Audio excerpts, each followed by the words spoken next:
Halo semuanya, kembali lagi bersama gue Gili di Imu Indonesia, di mana kita bisa berbagi, belajar, dan berkembang bersama. Di episode kali ini, gue kedatangan tamu spesial yaitu Randi Danista. Beliau adalah keyboardis dari band Niji dan sekaligus pemain synthesizer. Nah, pada kesempatan kali ini kita membahas banyak sekali tentang musik elektronik yang menggunakan alat-alat berteknologi canggih seperti modular synth. Nah, buat teman-teman yang pingin tahu lebih banyak lagi, simak aja yuk. Satu. Selamat malam, Mas Randy. Selamat malam, Apa Mbak. kabar, Mas? Namanya Mbak Gili ya? Iya, Mbak Gili. iya, Gili. Apa kabar nih, Mas? Baik, baik, baik. Wah, Sehat-sehat. syukur-syukur. Masih waras di tengah Masih pandemi. waras. Aduh. Thank you banget loh, Mas, buat waktunya. Udah mau nyediain waktu buat Imu jadi narsum di sini. Iya dong, dengan senang hati. Mas, nih kita ngobrol-ngobrol santai aja sih, Mas. Pengen Oke, nanya-nanya ya. Boleh ya? boleh. Tapi pertanyaannya jangan berat-berat. Nggak berat sih. Ini Nggak berat. paling cuma nanya, pengen tahu nih, si Mas Randy nih sejak umur berapa sih mulai belajar musik nih, Mas? Aku tuh ketertarikan dari musik itu sejak SMP sih. Jadi SMP itu memang karena ayah saya juga kebetulan musisi kan. Ayah saya tuh pemain piano jazz. Jadi dari kecil tuh aku terbiasa dengan musik-musik yang side stream sebenarnya, maksudnya karena ayahku juga dengerinnya yang jazz yang nggak mainstream juga. Terus dicekokinnya tuh musik-musik instrumental gitu yang ini nggak ada nyanyinya sih, nggak ada. Jadi kayak dari kecil terbiasa di pagi hari tuh dengerin yang kayak gitu gitu, jadinya mungkin ke bawah sampai sekarang, mungkin jadinya efeknya suka mencari hal-hal baru yang justru nggak lagi ngepop saat itu gitu. Anti Contohnya mainstream ya. nggak anti juga sih, tapi setidaknya selalu mencoba nyari jalur alternatif yang apalagi yang baru ya, yang baru walaupun nggak yang totally menolak hal yang mainstream, karena kan kadang-kadang kita hidup berdampingan juga kan sama si yang mainstream ini gitu. Bahkan ya aku juga kebetulan di band pop yang band yang mainstream gitu. Band aku kan Niji, ya terbilangnya band mainstream lah gitu. Oke. Jadi dari kecil dicekokin musik begitu, ada instrumen tertentu yang si Mas Randy pelajarin dari kecil Uh, selain keyboard gitu? jadi aku tuh dari dulu pengen banget main drum sebenarnya. Jadi sama ayah tapi nggak pernah dikasih gitu, karena kata ayah saya kalau misalnya main drum tuh nggak ada temennya gitu, kalau main sendirian tuh berisik apa dan lain-lain. Jadi dari dulu selalu diarahin sebenarnya, ya udahlah main piano aja atau keyboard atau synthesizer gitu, karena dengan bermain itu kamu bisa main sendirian, nggak perlu siapa-siapa, dan bisa jadi satu komposisi lah istilahnya gitu. Jadi dari situ denial, ujung-ujungnya jadi pemain synthesizer kan gitu. Jadi dari ini ya, dorongan dari si bapak apa ayah ya. Kayak gitu. I Terus see, I sempat see. sempat jadi gitaris juga, cuma jadi gitaris juga lumayan agak apa ya, agak stuck gitu, karena bunyi gitar tuh kayaknya mau ganti-ganti efek mau apa bunyinya gitu-gitu aja gitu, jadi nggak bisa explore lagi gitu, kayaknya mentok gitu. Ah, Ya akhirnya lanjut ke tapi dari synthesizer. Masnya sendiri yang bikin Mas tertarik banget nih sama synthesizer tuh apa? Random mana sih, karena saya suka banget sama awalnya tuh FM synth. Jadi synthesizer yang base-nya itu FM gitu, yang kayak Yamaha DX7, yang emang FM synth yang bisa, pokoknya dia shape-nya bisa berubah-berubah dan kasar gitu, cenderung cenderung kasar sound-nya gitu. Jadi dari situ akhirnya kayak udah kecantolnya sama synthesizer aja deh gitu, sampai bahkan kesini tuh justru makin makin makin pengen yang lebih analog lagi, kayak modular synthesizer gitu, yang pakai kabel-kabel itu, patching kabel itu kayak gitu. Yang ribet-ribet gitu ya. Ya karena sebenarnya mungkin karena ini sih, aku lahir tuh juga di zaman Nintendo kan. Aku Ah, yakin banget sebenarnya pengaruh terbesar elektronik musik aku tuh sebenarnya dari video game gitu sebenarnya. Karena dari kecil kita udah bermain Nintendo, di mana di situ sound 8-bit udah masuk, terus bunyi-bunyian yang Mario Bros yang toeng toeng puteruret puteruret puteruret, dan itu udah dari kecil nempel kan, karena aku gamers banget juga gitu. ah, Jadi jadi ternyata waktu aku baca-baca artikel, ternyata memang musisi elektronik sama video game itu relatif akan berdekatan terus juga itu. Jadi mm, mostly pencinta elektronik musik rata-rata tuh gamers juga gitu. Kalau dari hasil riset yang aku pernah baca-baca gitu. mm. Menarik sih. Ini kayak Mas kan jadinya profesinya bisa dibilang pemain synthesizer nih. Bisa dikategoriin sebagai kayak seorang komposer elektroakustik juga nggak sih? Karena setelah aku kulik-kulik gitu ya karyanya si Mas nih banyak yang gunain modular synthesizer kan.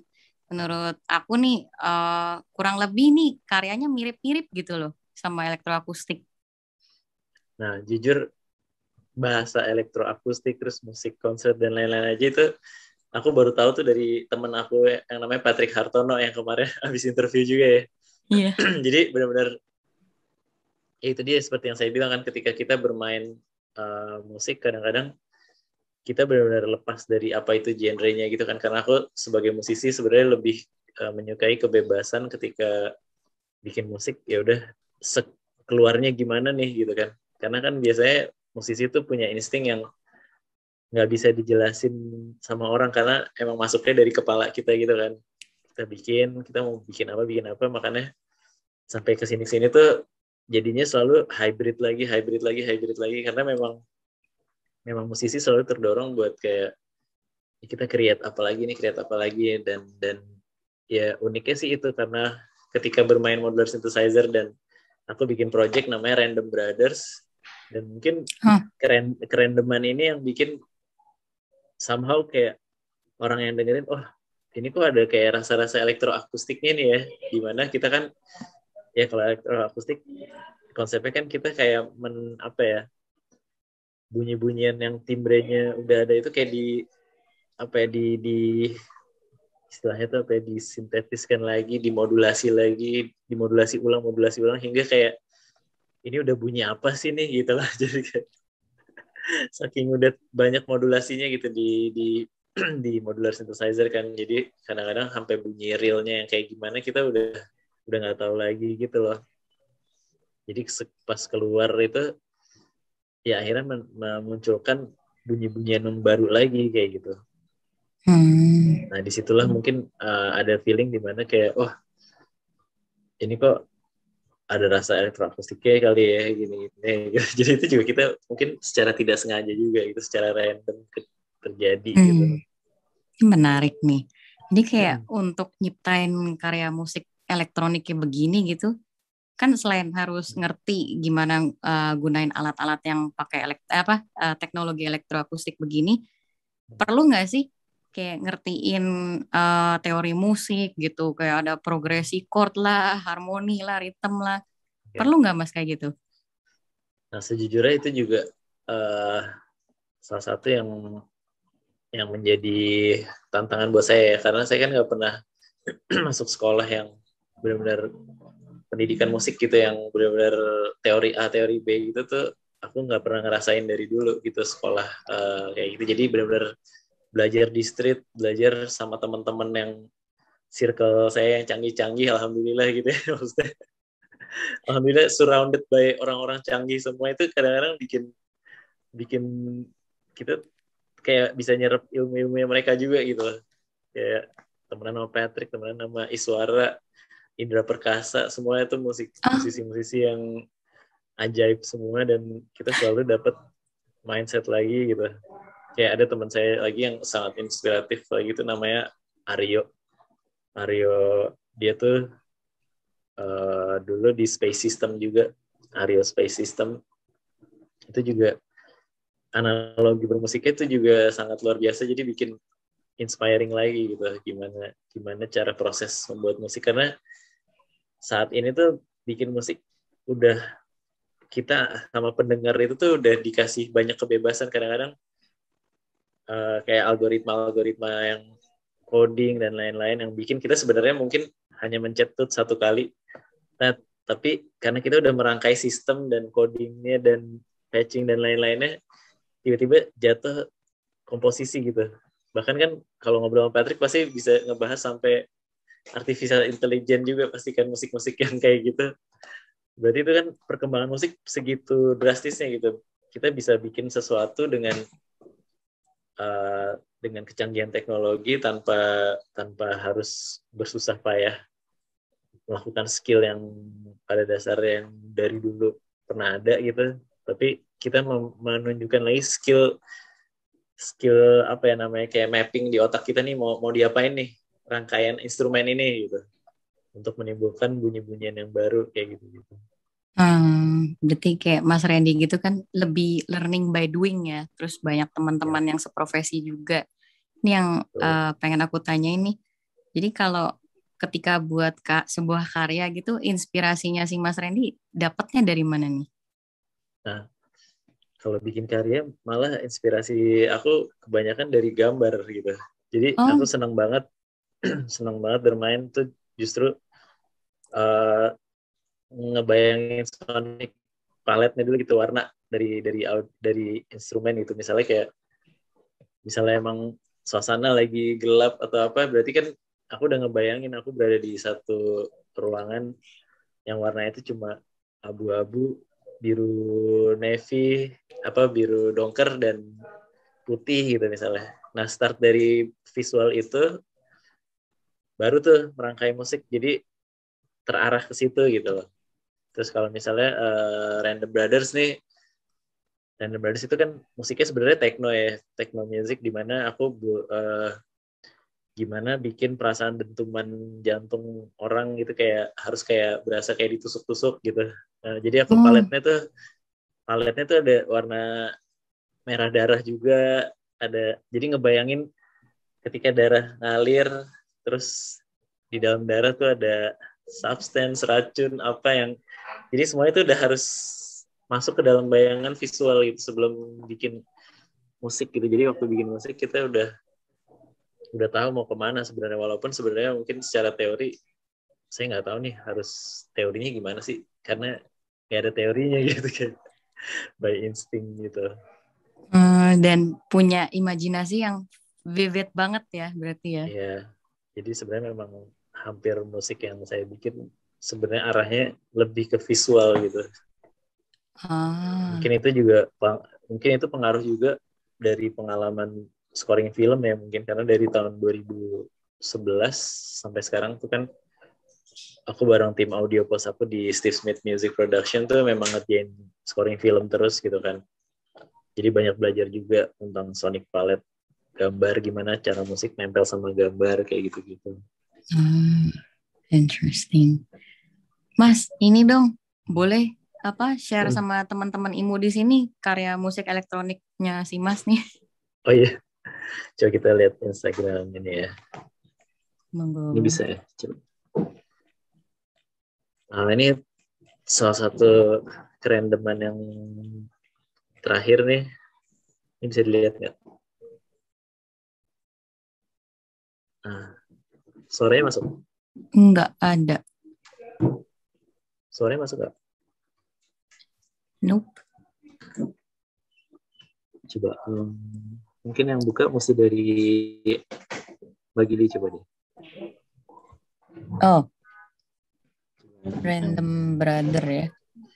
Ke Instagram Random Brothers. Ini kita lagi lagi pameran di Brasov Museum bareng artis Oke. dari Berlin. Oke, aku coba bukain ya.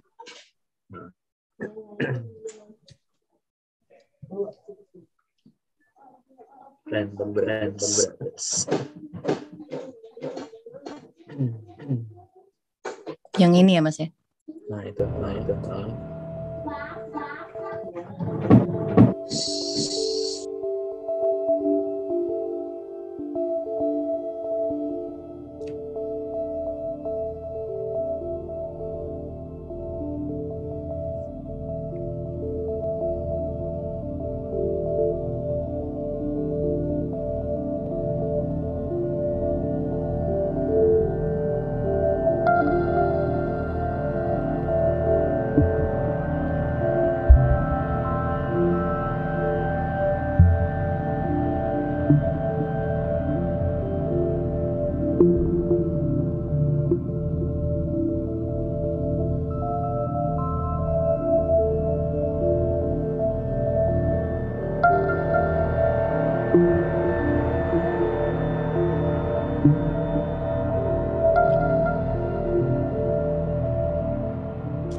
Ini Nah, itu menarik banget salah sih. satu kolaborasi bareng seniman Berlin namanya Aurora Mititelu. Itu juga nggak sengaja gitu kan ketemu di Gute. Waktu itu kita habis konser di Gute, Random Brothers, terus ketemu visual artis ini dan dia sangat suka banget sama musik Random Brothers sampai akhirnya kita kolaborasi buat pameran audiovisual di Brasov Museum gitu di mana Rumania. Jadi kayak benar-benar bingung gitu, ini nyasar banget sampai Rumania. Hmm, Kayak gitu tuh emang unexpected banget sih kalau di Random Brothers gitu. ini yang aku suka apa namanya? Yang menarik gitu ya. Setiap kali dengerin musik-musik kayak gini yang genrenya elektronik gitu, somehow bikin orang tuh bisa jadi kayak in trance state gitu ya. Nah, itu dia. Itu yang kadang kalau misalnya menurut saya ketika kita theoretical A itu pasangannya B atau A itu pasangannya C gitu tuh, itu kadang-kadang membuat otak kita kan terpattern sama pagar yang ada nih gitu. Sedangkan kalau kalau misalnya kita talking about the dance music atau apa di mana kayak banyak elemen-elemen yang sebenarnya kita harus kayak ngerobek area otak ini gitu loh, gereng supaya trans gitu kebuka. Nah, itu tuh kadang-kadang baru ketemu di frekuensi-frekuensi atonalnya itu kan gitu yang bikin yang akhirnya oke ada yang salah apa ya, tapi nggak salah gitu, sering gitu kebuka akhirnya jadi deh dimensi trans itu. Nah, itu tuh jujurnya memang kelebihan elektronik musik tuh itu menurut aku gitu, gimana kita bisa nemuin satu state kita kayak lepas gitu, trans gitu dari bunyi-bunyian gitu. Pernah kepikiran gini nggak Mas? Aku kan juga ini kan coba dengerin musik-musik gamelan gitu. Somehow tuh juga pemain-pemain gamelan ngomong gitu. Pas mereka coba mainin alat itu, memang juga bisa kayak in trance state juga gitu. Pernah nggak kepikiran untuk kombinasiin musik elektronik ini sama alat musik gamelan begitu? Nah, sebenarnya ada yang teman saya pernah bilang di Eropa itu kalau nggak salah elektronik musik itu tercipta justru gara-gara dengerin gamelan gitu. Oh, Makanya ada modular synthesizer dan lain-lain. Jadi waktu waktu zaman kolonial dulu kan penjajah tuh pameran kan. Ini aku dengar ceritanya dari salah satu mentor aku yang Aryo Aryo itu juga itu. Jadi dia cerita bahwa uh, satu satu momen lagi pameran, istilahnya pameran barang jajahan lah gitu. Nah, orang Belanda ini dia datang ke sana akhirnya memperkenalkan gamelan. Nah, gamelan itu waktu dipukul kan bunyinya emang notnya sama segalanya di luar scale normal gitu, dan range-nya juga kayak nyobek gitu loh, atonalnya sering gitu, jadi kayak langsung ngung, jadi langsung kayak kebuka. Nah, dari situ katanya justru trigger awalnya elektronik musik gitu, orang sana bingung nih gimana ya bisa bikin uh, instrumen tapi harus menghasilkan tonal gini nih gimana gitu. Jadi makanya mungkin diciptakan instrumen-instrumen yang langsung analog dari listrik itu karena mungkin seperti itu, karena kan kalau analog itu kita bisa di detune gitu kan, pitch-nya antara dua osilator itu bisa di detune gitu supaya kayak kesannya kayak fals gitu, padahal si fals ini tuh mungkin di frekuensi yang emang ngebuka otak itu gitu. ini sih bener-bener deep sih. Iya mana. Ini ada sosok seorang idola atau apa gitu Mas yang jadi inspirasi di balik pembuatan karya-karya Mas nih? Kalau belakangan tuh salah satu yang inspirasi besarnya banyak juga sih, kayak ada Ryuichi Sakamoto, terus ada 404 artis Rusia, itu salah satu yang inspire lagi belakangan ini gitu. Terus tapi mostly banyak juga visual visual visual artis gitu. Dulu ya Ah, zaman zaman dulu sih kayak emang misalnya mau bikin lagu malah ngeliatin lukisan Andy Warhol apa gitu. Memang Mencoba lebih ke triggernya dari visual ya gambar jadinya ya. dulu, lihat-lihat gambar dulu gitu. I see, Apalagi sekarang kan menarik.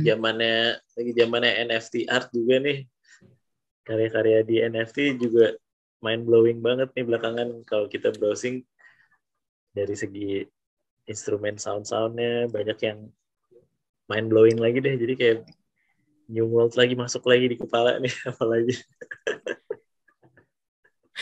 Menarik nih. Nih, menurut Mas nih, gimana sih perkembangan musik elektronik di Indonesia ke depannya? Kedepannya menurut aku ini bakal wah banget ya karena kita semua seperti bersatu ngangkat budaya elektronik musik yang ada di daerah masing-masing juga gitu. Ternyata kan baru baru bermunculan lagi gitu. Misalnya kayak instrumen sih, lebih ke instrumennya banyak yang karena udah zamannya digital semuanya ke capture gitu kan. Jadi hampir setiap daerah tuh tradisi dance musiknya lah apanya semuanya ke capture kan, sampai organ tunggal pun keangkat semua lah karena semuanya bisa apa ya, dengan media yang digital sekarang luas gitu semuanya ke capture, jadi bakal banyak hal baru lagi sih gitu menurut aku ke depannya. Hmm, bisa bersaing sama orang-orang di luar juga nih.